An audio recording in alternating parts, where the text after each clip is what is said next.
అందరికీ నమస్తే. అసెంబ్లీ సమావేశాలు ఒక్కరోజే అయినా మీకు తెలుసు. ఆ రోజు ఏం జరిగిందో కూడా అందరూ చూశారు. వీళ్ళు అదాని, రేవంత్ రెడ్డి ఇద్దరు బాయ్ బాయ్ అని చెప్పి టీషర్ట్లు వేసుకొని పోయినారు. పోతే గేట్ కానీ ఆపేసారు. ఎవరు? కేటీఆర్, హరీష్ రావు, మొత్తం వీళ్ళ బృందం అంతా కూడా. బీజేపీలు ట్రాక్టర్ మీద వచ్చారు నిరసన. ట్రాక్టర్కి అక్కడనే ఆపేసారు, వాళ్ళు నడుచుకుంటూ పోయారు. అయితే ఇప్పుడు ఏంది విషయం అంటే, సరే ఒకరోజు జరిగింది. తర్వాత రేవంత్ రెడ్డి లేడు, జైపూర్ పోయిండు, రాజస్థాన్, కాబట్టి అసెంబ్లీ వాయిదా పడ్డది అని అందరూ అంటున్నారు.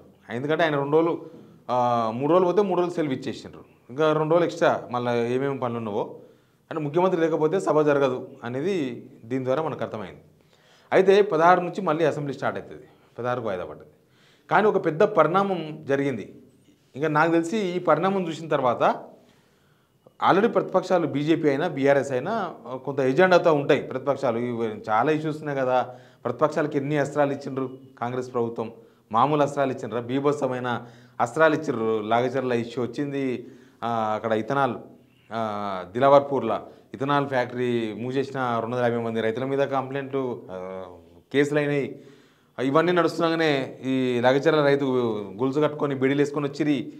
ఈ హైడ్రా మూసి ఎన్ని ఇష్యూస్, చాలా ఇష్యూస్ ఇచ్చిండ్రు. చాలా కథ అంతా రెడీగా ఉన్నారు. ఫస్ట్ ఒక సులుకు బీఆర్ఎస్ ఇచ్చింది. ఫస్ట్ సులుకు అంటే ఏమంటారు, ఒక అటెంప్ట్ ఆదాని ఇష్యూని తీసుకొచ్చి ఆ రోజు వాళ్ళని అరెస్ట్ చేశారు, తీసుకుపోయారు. వీళ్ళు అసెంబ్లీకి పోలే, అసెంబ్లీ అయిపోయింది. కానీ నెక్స్ట్ ఇది జరిగిన పరిణామం ఏంటంటే, ఇలా యాక్చువల్గా ఎమ్మెల్యేలకు ఎమ్మెల్సీలకు నిన్న ఈరోజు అంటే బుధవారం గురువారం ఈ 2 రోజులు ట్రైనింగ్ సెషన్ నడిచింది. ఆ ట్రైనింగ్ సెషన్కి బీజేపీ వాళ్ళు ఎవరు పోతలేరు. కానీ వాళ్ళేమో అఫీషియల్గా ప్రకటించాలి మేము పోమని. ఎంఐఎం కూడా ఎవరు కనబడతలేరు. ఓన్లీ కాంగ్రెస్ వాళ్ళకే ట్రైనింగ్ ఇస్తున్నట్టున్నారు. బహుశా కాంగ్రెస్ వాళ్ళకే ట్రైనింగ్ అది. బీఆర్ఎస్ కూడా ఆల్రెడీ అఫీషియల్గా చెప్పేసి మేము పోమని.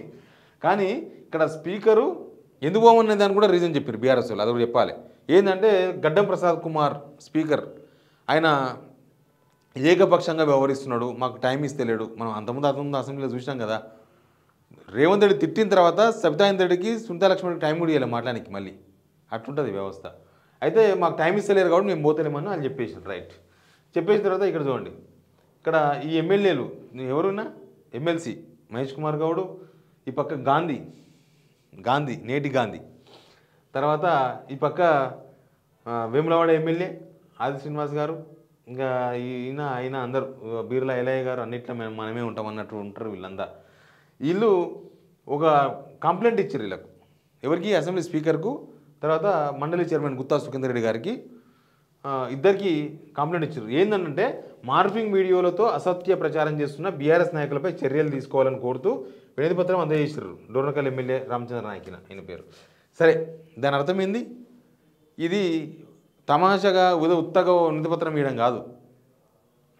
ఇట్లాంటివన్నీ ఉంటే మార్ఫింగ్ ఉంటే పోలీస్ స్టేషన్లో కంప్లైంట్ చేయొచ్చు. నిజంగానే మార్ఫింగ్ వస్తే, రాజకీయాల్లో మార్ఫింగ్ అనేది వెరీ కామన్ అయిపోయింది. బీఆర్ఎస్ వాళ్ళు కాంగ్రెస్ వాళ్ళే మార్ఫింగ్ చేస్తున్నారు, కాంగ్రెస్ వాళ్ళు వీళ్ళ బీఆర్ఎస్ వాళ్ళే మార్ఫింగ్ చేస్తున్నారు, బీజేపీ వాళ్ళే మార్ఫింగ్ చేస్తున్నారు. ఇవన్నీ నడుస్తున్నాయి. మార్ఫింగ్ అంటే మార్ఫింగ్తో పాటు అసత్య ప్రచారం అంట. మళ్ళీ మార్ఫింగ్ అసత్య ప్రచారం. అసత్య ప్రచారం అని ఎవరు డిసైడ్ చేయాలి? కాంగ్రెస్ వాళ్ళు చెప్పేవే 1,00,000 అసత్యాలు ఉంటాయి, లేదా బీఆర్ఎస్ వాళ్ళు చెప్పేది అసత్యాలు ఉండొచ్చు, బీజేపీ చెప్పేది ఎవరు డిసైడ్ చేయాలి అసత్య ప్రచారం అని?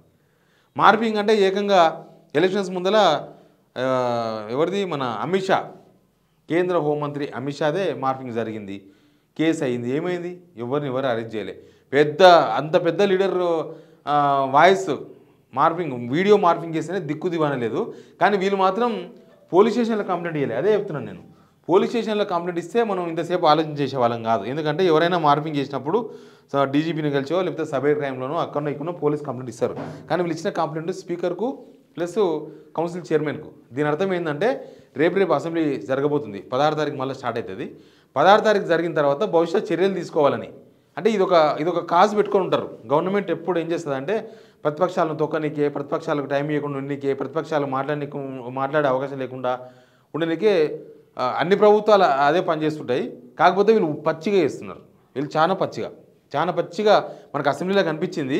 అది ఓన్ ఇప్పుడు ఈ కంప్లైంట్ ఇవ్వడం అంటే రేపు ఇష్యూ కొద్దిగా సీరియస్ అయినప్పుడు స్పీకర్ అయినా లేకపోతే కౌన్సిల్ చైర్మన్ అయినా ఇది ఒక రీజన్ పెట్టి వాళ్ళ మీద చర్యలు తీసుకోవచ్చు. చర్యలు తీసుకోవడం అంటే ఏముంటుంది అంటే వాళ్ళ ఎమ్మెల్యేగిరి ఏం పోదు. ఎమ్మెల్యేగిరి పోయినంత సీన్ ఏమి ఉండదు. కానీ సభకెళ్ళి సస్పెండ్ చేస్తారు. అంటే బీఆర్ఎస్ వాళ్ళు ఒకరోజు అదాని డ్రెస్ వేసుకొచ్చుకుంటే వాళ్ళని లోపల రానియలేదు. నెక్స్ట్ 16 నుంచి జరిగే అసెంబ్లీ సమావేశాలకు కూడా బహుశా బీఆర్ఎస్ని అలో చేయకుండా ఏదో ప్రయత్నం జరుగుతున్నట్టుగా కనిపిస్తుంది. ఇక ఇట్లాంటివన్నీ పెట్టి వాళ్ళు అసత్య ప్రచారమనో లేకపోతే మార్పింగ్ చేస్తున్నారనో ఇది సభా హక్కులనో రకరకాల పంచాయతీలు ఉంటాయి. ఆ పంచాయతీలను తెర మీద తీసుకొచ్చి బీఆర్ఎస్ వాళ్ళను అసెంబ్లీకి ఎంట్రీ లేకుండా చేసే ప్రయత్నాలు ఏదో నడుస్తున్నట్టుగా ఈ ప్లాన్ చూస్తే అర్థమవుతుంది. ఇది ప్రీ ప్లాన్ వ్యవహారం, ఇది ఒక్కరు చేసిన వ్యవహారం కాదు. అందరు ఎమ్మెల్యేలతో సంతకం పెట్టించింటారు నాకు తెలిసి. బీఆర్ఎస్ ఎమ్మెల్యేలు కాంగ్రెస్ ఎమ్మెల్యేలు అన్నారు కదా, అందరితో ఎమ్మెల్యేలు ఎమ్మెల్సీలు అడుకొచ్చిన అందరితో వాళ్ళే ఉన్నారు, సంతకాలు పెట్టించి ఇచ్చారు. కాబట్టి ఇదేందో ప్రీ ప్లాన్గా నడుస్తుంది. నెక్స్ట్ అసెంబ్లీ సమావేశాల్లో బీఆర్ఎస్కు అసలు రాకుండా, బీఆర్ఎస్ ఎమ్మెల్యే ఎవరు రాకుండా, యాక్చువల్గా మొన్నటిదాకానేమో కేసీఆర్ రావాలి కేసీఆర్ మాట్లాడాలన్నారు. ఇప్పుడు కేసీఆర్ వచ్చుడు కాదు, ఉన్న ఎమ్మెల్యేలు కూడా రానియకుండా చేసే ప్రయత్నాలు ఏదో ఒక స్కెచ్ చేసినట్టుగా కనిపిస్తుంది. ఇది ఎక్కువ రోజులు ఏం టైం లేదు, ఒక 3-4 డేస్లో మనకు అర్థమైపోతుంది. బట్ ఈ కంప్లైంట్ డీజీపీకి ఇవ్వకుండా, పోలీసులకు ఇవ్వకుండా, సభ్యక్రమాలకు ఇవ్వకుండా స్పీకర్కి ఇచ్చారంటేనే వ్యవహారం ఏదో ఉంది. దీని వెనుక ఒక పెద్ద ప్లాన్ ఉంది. ఆ ప్లాన్ ఏందనేది తెలియదు. బట్ వాళ్ళని రానియకుండా, ఒకవేళ 16 తారీఖు నాడు వాళ్ళు వచ్చినా, వాళ్ళు ఏదైనా కొంచెం గవర్నమెంట్ పైన కొంచెం నిరసన తెలిపినా, కొంచెం అడ్డం పడ్డా, ప్రభుత్వం ఏదైనా అబద్ధాలు చెప్తున్నారనో లేకపోతే అసత్యాలు చెప్తున్నారనో, వీళ్ళు ఇష్యూలు రేజ్ చేసినప్పుడు గవర్నమెంట్కి వెళ్ళి రెస్పాన్స్ వస్తాయి కదా, ఆ ఇష్యూ రేజ్ చేసినప్పుడు వీళ్ళను కంట్రోల్ చేయడానికే దీన్ని ఉపయోగించుకునే అవకాశం అయితే క్లియర్గా కనిపిస్తుంది. Please subscribe signal TV.